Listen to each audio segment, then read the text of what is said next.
मानव सभ्यता के प्रारंभिक विकास को समझने के लिए पैलियोलिथिक एज अत्यंत महत्वपूर्ण माना जाता है।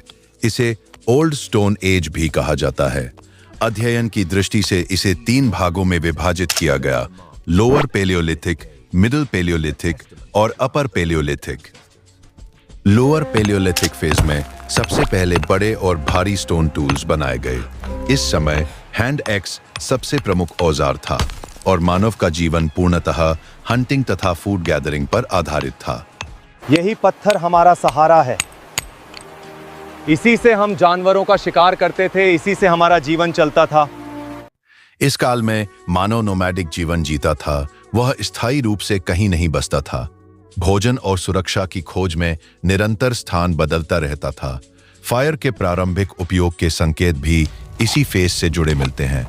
सोन वैली, नर्मदा वैली और हंस की लोअर पैलियोलिथिक के प्रमुख आर्कियोलॉजिकल साइट्स माने जाते हैं, जहां से हैंड एक्स कल्चर के महत्वपूर्ण प्रमाण प्राप्त हुए हैं।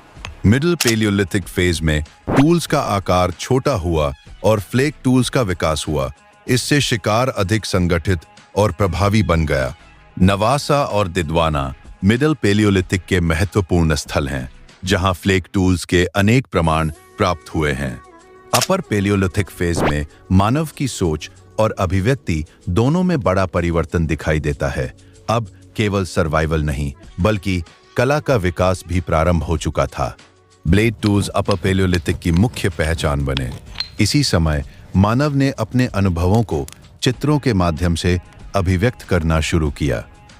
जो समय मिट सकता था, उसे हमने पत्थरों पर सुरक्षित कर दिया।